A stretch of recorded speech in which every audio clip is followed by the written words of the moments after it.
Hello everyone, કેમ છો બધા? સ્વાગત કરું છું મારા કિચનમાં. અને આજે હું બનાવું છું સુડકા, જે એક રાબ છે ચણાના લોટની, અને કહીએ ને તો એ લિક્વિડ ફોર્મમાં એક લાડુ જ કહેવાય, અને તે પંજાબી રેસીપી છે. તો ચલો બનાવીએ.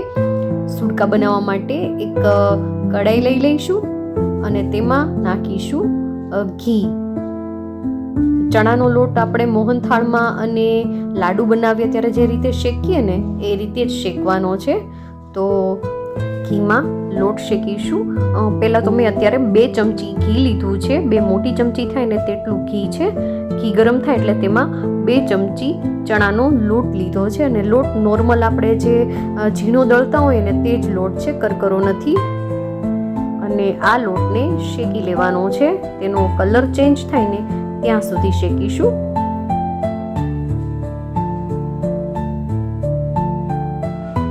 હજી વધારે નાખવાની જરૂર લાગે છે એટલે મેં ફરીથી 1 ચમચી એડ કર્યું, અને 1 ચમચીની સામે પાછું 1 ચમચી જેટલું ઘી પણ એડ કરીશ. એટલે કુલ મળીને 3 ચમચી ઘી અને 3 ચમચી ચણાનો લોટ લીધો છે. અને દૂધ હું 500 ml વાપરવાની છું. એટલે એક મોટો મગ થાય ને એટલું દૂધ થશે. જો નાના કપ લઈએ ને તો તે 4 કપ જેટલું દૂધ તૈયાર થશે. અને ધીમી આંચ પર લોટને શેકવાનો છે. ફૂલ ગેસ રાખીશું ને તો લોટ જલ્દીથી શેકાશે ને બળવાની પણ સ્મેલ આવશે, અને થોડો વધારે જ ઝડપથી શેકાઈ જાય. આ ધીરે ધીરે જ્યારે શેકાય ને ત્યારે લોટની સુગંધ સારી આવે છે. તો કલર લગભગ ચેન્જ થઈ ગયો છે. થોડી વાર રાખીશું તો જોઈ શકાય છે કલર સારો એવો ચેન્જ થઈ ગયો છે. હવે તેમાં એડ કરીશું હળદર. ત્યારબાદ તેમાં નાખીશું મરીનો પાવડર. આ ઓપ્શનલ છે, મરીનો પાવડર તમારે નહીં નાખો ને તો નહીં પણ નાખી શકાય. હવે એલચી અને કેસર એડ કર્યું છે. ત્યારબાદ સૂંઠ પાવડર એડ કરીશું. અને અત્યારે ગેસ મેં બંધ કરી દીધો છે. બધું સારી રીતે મિક્સ કરી લઈશું. અને હવે નાખીશું દૂધ. તો દૂધ એડ કરીશું. 3 ચમચી લોટ અને 3 ચમચી ઘીમાં 500 ml દૂધ મેં લીધું છે. અને હવે દૂધને ઉકાળવાનું છે. થોડું એવું થીક થાય ને ત્યાં સુધી ઉકાળીશું. અને એ પણ ધીમા ગેસ પર જ કરીશું. વચ્ચે વચ્ચે ગેસની ફ્લેમ વધારતા જઈશું, પણ બને ત્યાં સુધી સ્લો જ રાખવાની. હવે મેં ગેસ ઓન કરી દીધો છે.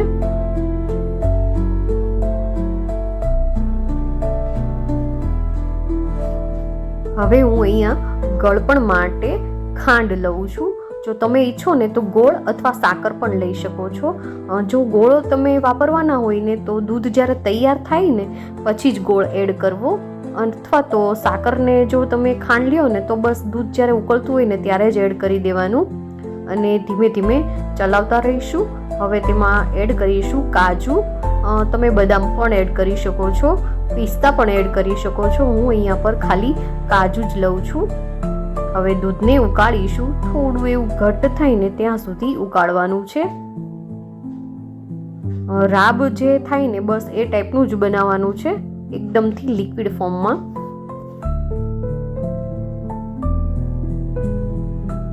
મેં અહીંયા પર 10 થી 15 મિનિટ માટે દૂધને ઉકાળ્યું. ત્યારબાદ જોઈ શકાય છે સારું એવું ઘટ્ટ થઈ ગયું છે. અને કલર પણ સારો એવો પીળો આવી ગયો છે, કારણ કે કેસર પણ છે અને હળદર પણ છે, એટલે સરસ એવો પીળો કલર આવી ગયો છે. અને આ જે સુડકા છે ને તે અત્યારે શિયાળા સ્પેશિયલ છે. તમને જ્યારે શરદી ઉધરસ હોય ને ત્યારે તમે આ પીવો ને તો શરદી કે ઉધરસમાં બહુ જ રાહત મળે છે, કેમ કે એમાં મરી છે, સૂંઠ છે, જે શરદી માટે ફાયદાકારક છે. એટલે જ્યારે પણ શરદી થાય ને ત્યારે તમે આ દૂધ ચોક્કસથી બનાવો. હવે સર્વ કરવા માટે હું એક તપેલીમાં કાઢી લઈશ.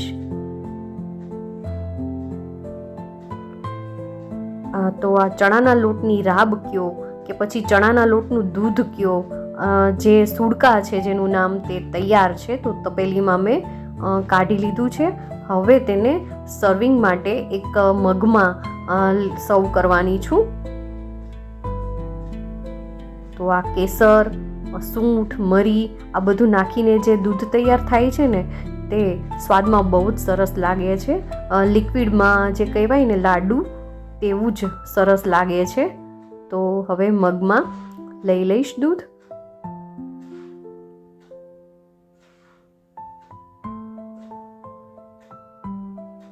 અને હવે આ દૂધને કાજુથી ગાર્નિશ કરીશ.